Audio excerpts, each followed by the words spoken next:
Yo, what is up, guys? We are back with another episode of my Minecraft survival series, and today we're going to be picking up right where we left off with 5 hours of fishing. As you can see, my inventory is clear. We got some chests nearby to store all of our stuff, so let's get into it. I have been on a little bit of a break, guys. I was playing a ton of Dragon Ball Sparking Zero. If you guys would like to see some of that content, head over to Blue Ninja Anime. Other than that, let's get into fishing. One big thing that I did want to mention was that in my 5 hours of fishing, I was only attacked twice, and I do think that it's partly because of my fishing cove. The only two monsters that attacked me happened to be drowned with tridents, and the second one actually dropped me a trident. I definitely needed to take some revenge back on that one that killed me in the first episode. If you didn't see it, you should go check it out. It was very disrespectful, and somehow he obstructed my spawn. So our first real drop of the day is about 20 minutes into fishing. It's absolutely insane that this pole came out with an unenchanted fishing rod. I don't think I even got a book as good with the perfect fishing rod after 3 hours of doing it. The luck of pulling a book with protection 4, sharpness 4, mending, and I don't remember what the third one is at the moment, or the fourth one. Yeah, no, it's actually just insane, guys. Our next pull comes at about 32-minute mark, and this is the one that really had me thinking a lot. The luck of the sea, too, on it is pretty big compared to an unenchanted fishing rod. I wasn't sure if I wanted to use that really good book and just use the mending on the fishing rod. I was thinking about how much time I was going to be fishing, and it took me a while to get to the decision, but I did decide I wanted to put the mending on the fishing rod that I already pulled, instead of fishing for 5 hours with a chance of not getting anything special because I didn't have luck at the sea. It definitely took me a little bit, and I hesitated a lot deciding on if I wanted to do it, but ultimately I decided I was going to go find enough iron to create an anvil so I could put the mending on the fishing rod.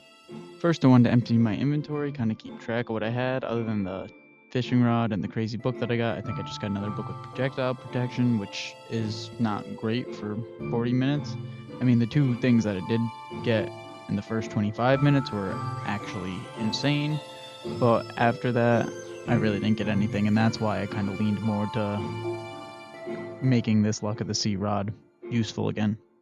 Before I head out, I need to take care of my neglected sugarcane farm, and I would say the same about my wheat, but there was only 2 wheat that was actually grown, so I guess it's not really neglected if it's not grown. After that, I really wanted to look for some caves. I mean, I'm a big strip miner, but I feel like iron's definitely better found in caves early on. It did not go well. Found this really pretty cave underground. I'd like to do something with it eventually, but it just had some copper, a skeleton, and some darkness down there for me. Other than that, I had nothing.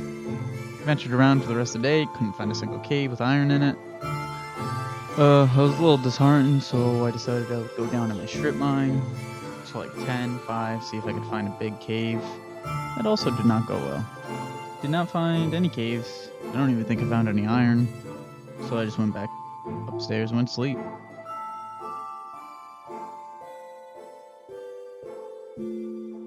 I decided that I've looked around on my island enough and I wanted to go venture out a little bit, so I made myself a boat, took off from my fishing dock, and eventually I found a sweet village. Now, this wasn't just any village, this was probably the biggest village I have ever seen before.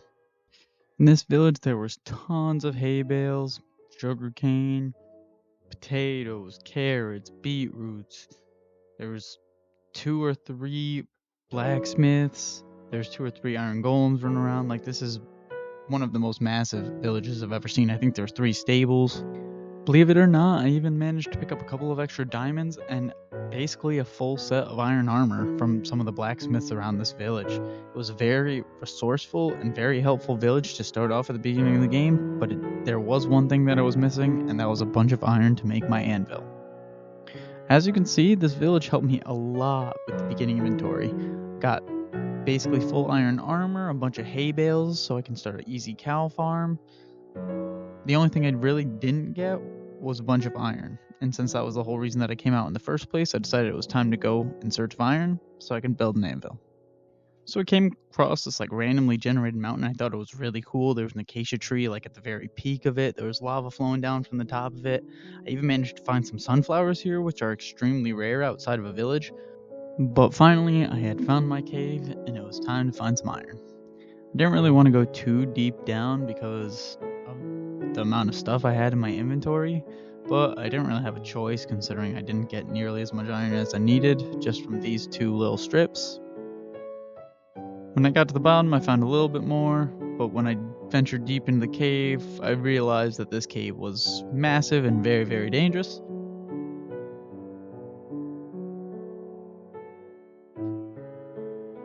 So, tried to light it up a little bit, ran out of torches, got in a decent fight with the skeleton. I did see a ruined nether portal underground, which I usually don't see.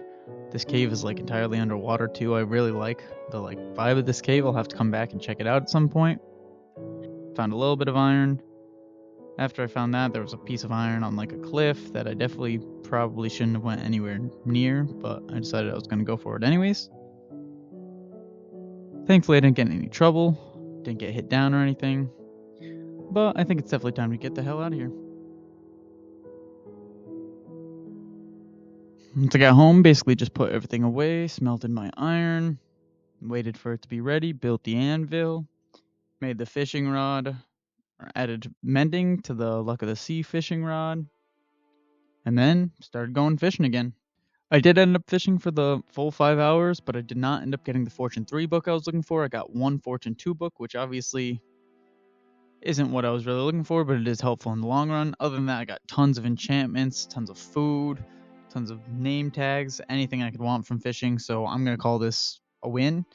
I'm probably not going to have to look for food for quite a long time. Enchantments, I can basically just put all the protection enchantments on as soon as I get the diamond armor that I want. Gave me a ton of experience. I think this really helped me build up in the beginning, and I understand not everyone's going to fish for 5 hours, but a lot of people don't realize that fishing is actually really good and you can get a lot of enchanted items from it. For instance, I got some pretty sweet enchanted bows. I mean, those are very, very useful.